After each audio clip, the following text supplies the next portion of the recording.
sexual, horror o droga na hindi angkop sa mga bata.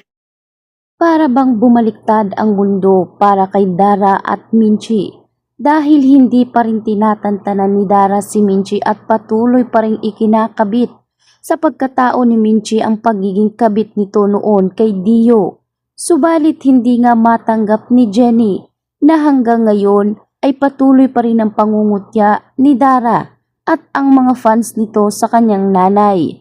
Kaya mas lalong sumama ang loob ni Jenny at binalaan niya itong si Chika Nene na sa susunod na gagawin pa nila ito ay hindi siya magdadalawang isip na tablahin ang naturang fans ni Dara.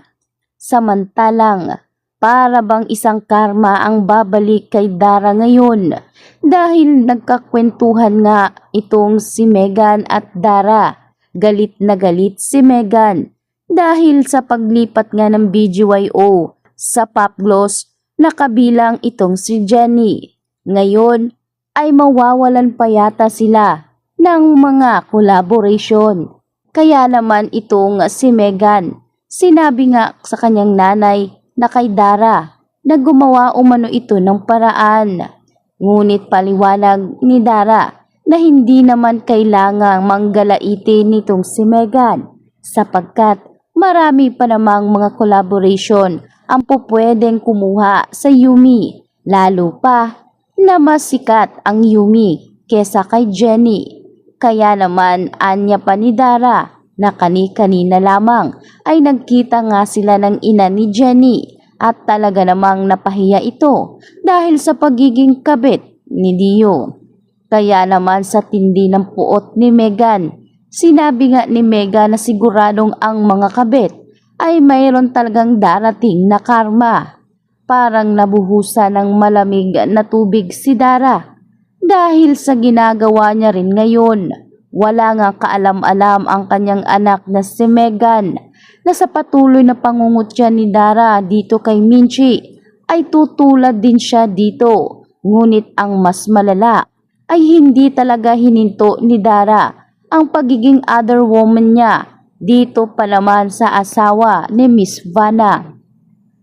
Kaya naman agad-agad ay umalis nga si Dara at nagpahangin, nag-isip-isip kung sakali kayang mabibisto ang kanyang mga sikreto. Ano kaya ang kanilang kahihinatnan? Siguradong damay si Megan sa kanyang karma. Samantalang agad nga ngayong dumating si Miss Vanna at inabutan si Jenny na malalim ang iniisip. Kaya tinanong ni Miss Vanna kung ano ang problema. Kaya naman nagkwento na si Jenny tungkol sa nangyari kanina lamang sa kanyang nanay Minchi at kay Miss Dara. Hindi umano niya maiwasan na malungkot dahil hanggang ngayon ay ikinakabit pa rin ni Miss Dara ang pangalang kabit sa kanyang nanay na kung tutusin ay hindi naman daw umano ito sinasadya. Nagtiwala lang ang kanyang nanay Minchi, nagmahal at nagkaroon ng bunga. Subalit depensa ni Jenny na agad umano iyong tinapos ng kananay Minchi at hindi na nagpakita kay Dio kailanman. Namuhay sila kasama ang kanyang Papsi Perry na hindi ipinapakilala sa kanya ang pangalang Dio Halari. Kailan lang naman niya nalaman ang totoo.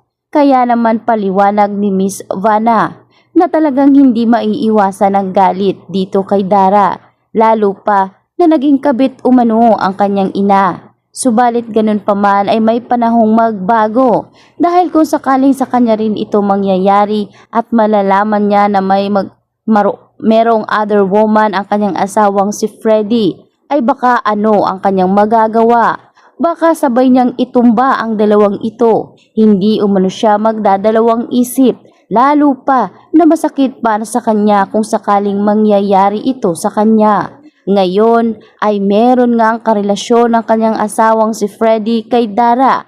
Ano ang mangyayari? Siguradong magkakagulo at masisira ang matagal na pinakaiingatan ni Dara at Vanna na pagkakaibigan ay tuluyan na nga bang masisira. Lalo pa nalabas sa kanilang trabaho ang kanilang pagkakaibigan. Nananatili ang friendship nitong si Dara at Vanna Lalo pa na meron na ngang Jenny ngayon sa agency nitong si Miss Vanna.